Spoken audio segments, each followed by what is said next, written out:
अस्सलाम वालेकुम dear students. आज हम स्टार्ट करेंगे एक्सरसाइज 2.2 का question number 2 class first year maths कंटा बुक पब्लिशर से। क्वेश्चन नंबर 2 है without evaluating state the reason. हमने रीजन बताते जाना है क्वेश्चन नंबर 2 के हर एक पार्ट में, लेकिन हमने इवैल्यूएट नहीं करना। पार्ट नंबर 1 में गिवन है, यहाँ पे करेक्शन कर लें, ये मैट्रिक्स नहीं है, ये डिटर्मिनेंट है। तो हमारे पास ये गिवन है कि हमारे पास जो डिटर्मिनेंट है इसकी वैल्यू 0 क्यों आ रही है। तो प्रॉपर्टी नंबर 1 को अगर हम फॉलो करें, जो कि डिटर्मिनेंट्स की प्रॉपर्टीज है, डिटर्मिनेंट्स की प्रॉपर्टीज में हमारे पास फर्स्ट प्रॉपर्टी गिवन है कि अगर कोई एंटायर रो या एंटायर कॉलम 0 हो जाए तो पूरे डिटर्मिनेंट की वैल्यू 0 हो जाएगी। अब जैसा कि कॉलम नंबर 3 एंटायरली 0 है, तो इसका मतलब है कि इस थर्ड कॉलम की वजह से हम इस टोटल डिटर्मिनेंट को 0 वैल्यू दे सकते हैं। तो हम इसकी रीजन क्या लिख सकते हैं, as column 3 is equal to 0। So ये जो तमाम डिटर्मिनेंट है, अगर आप इसको ए का नाम दे देते हैं, इसको आप लेफ्ट साइड पे डिटर्मिनेंट ऑफ ए कह सकते हैं, इसकी वैल्यू हमारे पास 0 हो जाएगी। ये हमने यहाँ पे प्रॉपर्टी नंबर 1 यूज की है। सेकंड, इसी के पार्ट पे आ जाएं तो सेकंड पार्ट में हमें एक और डिटर्मिनेंट गिवन है जिसमें वैल्यूज हैं 1 -8 2, सेकंड कॉलम है 2 4 -1 और थर्ड कॉलम है 3 -12 एंड 3। और अगेन इसमें करेक्शन है कि यहाँ पे डिटर्मिनेंट की बात आपने लगानी है, ये मैट्रिक्स नहीं है। तो हमसे पूछा जा रहा है कि ये डिटर्मिनेंट हमारे पास इक्वल टू 0 कैसे है। तो अगर इस डिटर्मिनेंट में भी देखा जाए तो हम -4 कॉमन ले सकते हैं सेकंड रो में से। सेकंड रो में से -4 कॉमन लेने का मतलब ये है कि आप वो -4 जो आपने कॉमन निकाला होगा वो कंप्लीटली डिटर्मिनेंट के बाहर लिख सकते हैं। ये हम कौन सी प्रॉपर्टी यूज कर रहे हैं, ये हम प्रॉपर्टी नंबर 4 यूज कर रहे हैं। तो आपका first row as it is रहेगा और आपकी थर्ड रो भी एज इट इज रहेगी, क्योंकि आपने तो सिर्फ सेकंड रो में से कॉमन निकालना है। तो -4 अगर मैं कॉमन निकालूंगी, यहाँ मेरे पास 2 रह जाएगा, क्योंकि 4 का टेबल 2 टाइम 8 पे जाएगा, 4 का टेबल 1 टाइम जाएगा, यहाँ -1 आ जाएगा, और इसी -4 का टेबल -12 पे 3 टाइम्स जाएगा।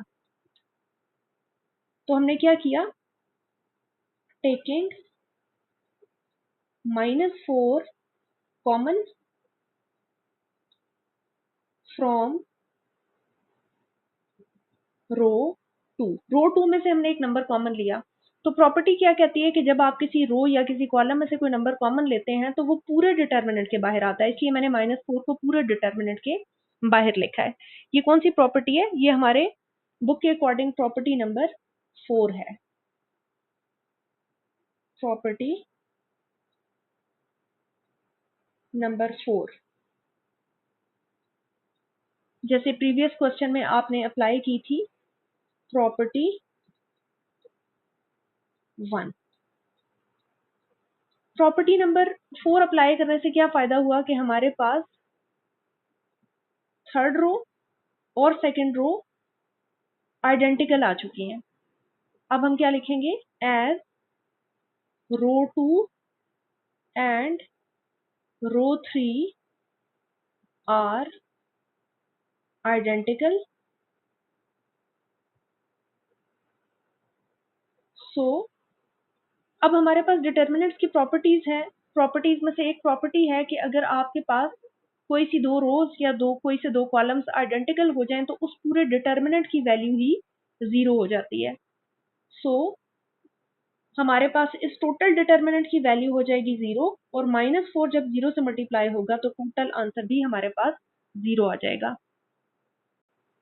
और अगर इस प्रॉपर्टी का नंबर आप नोट करना चाहें, जिसमें मैंने लिखा है कि if R2 and R3 are identical, तो ये है हमारे पास प्रॉपर्टी नंबर 3।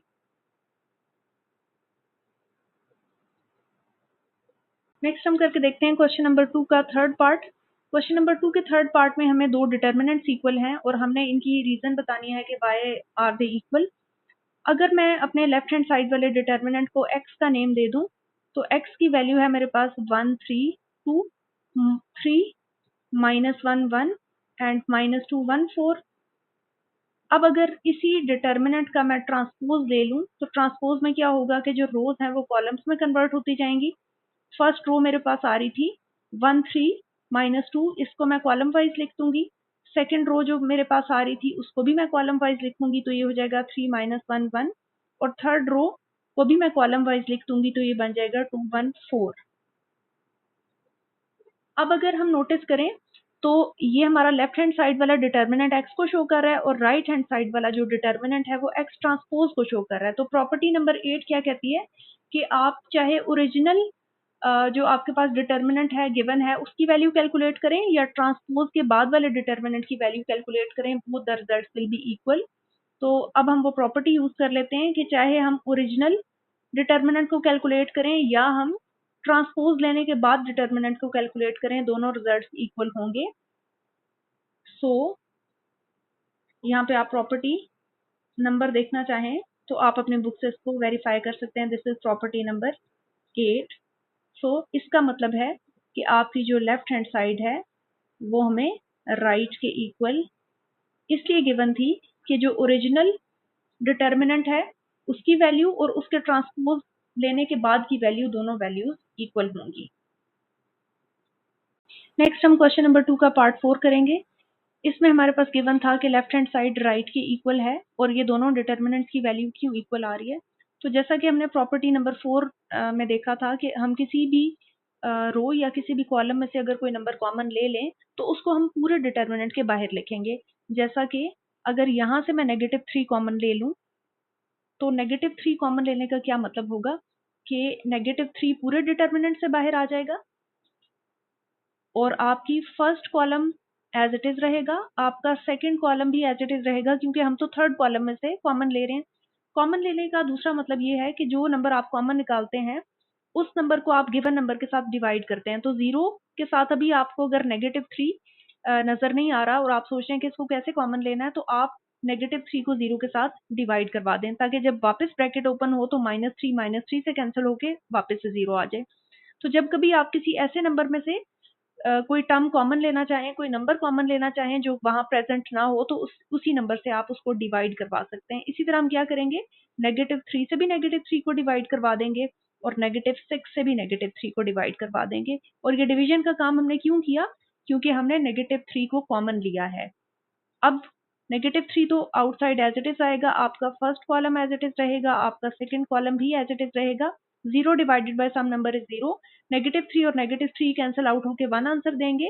-6 -3 से डिवाइड होगा तो +2 आंसर देगा और ये बिल्कुल इक्वल आ जाएगा राइट हैंड साइड के, जो कि हमें गिवन थी -3 टाइम्स 3 1 2 2 1 4 0 1 2। तो आपने सिंपली क्या किया, आपने लेफ्ट हैंड साइड ली और लेफ्ट हैंड साइड में से आपने कॉमन ले लिया। आप यहाँ स्टेप नोट करना चाहें तो नोट कर लें, टेकिंग -3 एज कॉमन। और ये आपने कहाँ से कॉमन लिया है, ये आपने कॉलम 3 में से कॉमन लिया। तो उसका फायदा क्या हुआ कि आपकी का जो वैल्यू थी वो बिल्कुल राइट हैंड साइड की इक्वल आ गई। तो इसका मतलब है कि इस क्वेश्चन के अंदर हमने प्रॉपर्टी नंबर 4 को यूज किया है। और प्रॉपर्टी नंबर 4 क्या थी कि किसी भी रो या किसी भी कॉलम में से आप जब नंबर कॉमन लेते हैं तो वो पूरे डिटर्मिनेंट के बाहर लिखा जाता है। नेक्स्ट हम करेंगे क्वेश्चन नंबर 2 का पार्ट नंबर 5। इसमें हमें लेफ्ट हैंड साइड पे एक डिटर्मिनेंट इक्वल गिवन है जो कि इक्वल है एक और डिटर्मिनेंट के जिसके बाहर एक नेगेटिव साइन है। तो यहाँ पे अगर हम यूज कर लें प्रॉपर्टी नंबर 2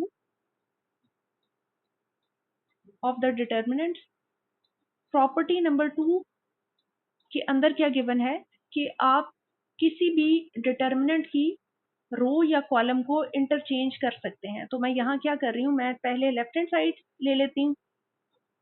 इसमें जो मुझे डिटर्मिनेंट गिवन है इसकी वैल्यूज हैं 1 3 1 0 2 -1 एंड -1 1 0। अब मैं यहाँ पे रो 2 और रो 3 को इंटरचेंज कर रही हूँ। रो 2 एंड रो 3 आर इंटरचेंज्ड। तो प्रॉपर्टी 2 हमें ये कहती है कि जब भी हम कोई से दो कॉलम्स को या कोई से दो रोज को इंटरचेंज करवाएं तो पूरे डिटर्मिनेंट के बाहर एक नेगेटिव साइन आ जाता है। तो ये जो सारी रो 2 है ये रो 3 की प्लेस पे आ जाएगी और सारी की सारी जो रो 3 है वो रो 2 की प्लेस पे चली जाएगी। आपकी रो 1 को कोई फर्क नहीं पड़ेगा, वो एज इट इज रहेगी।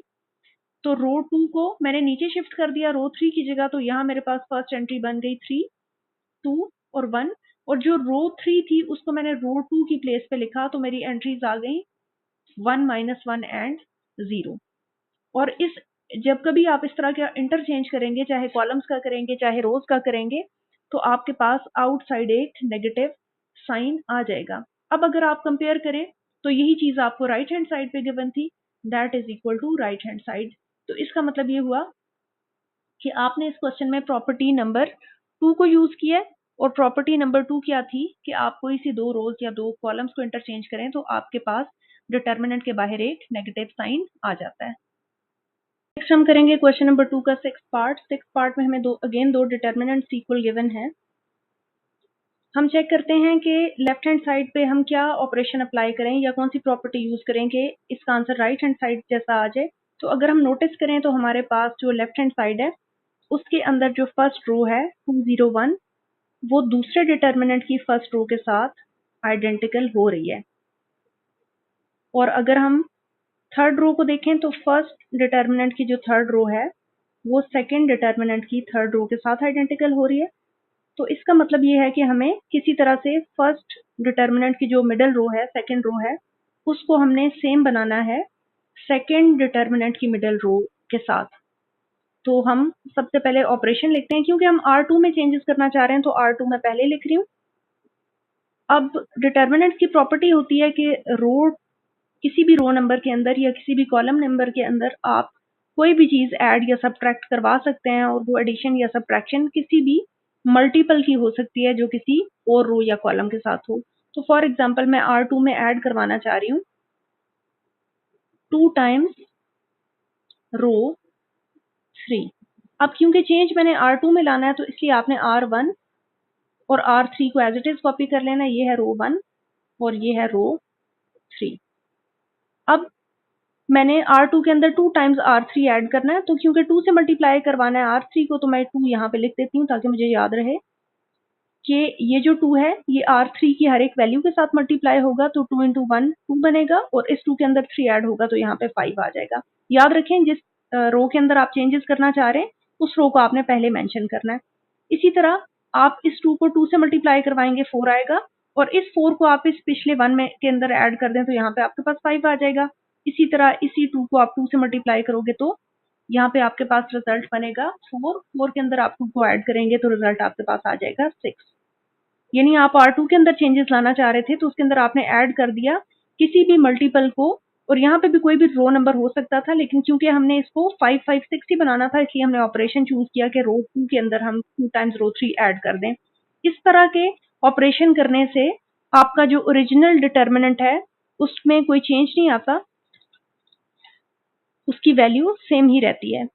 अब ये प्रॉपर्टी हमने कौन सी यूज की है, ये प्रॉपर्टी नंबर 6 हमने यूज की है।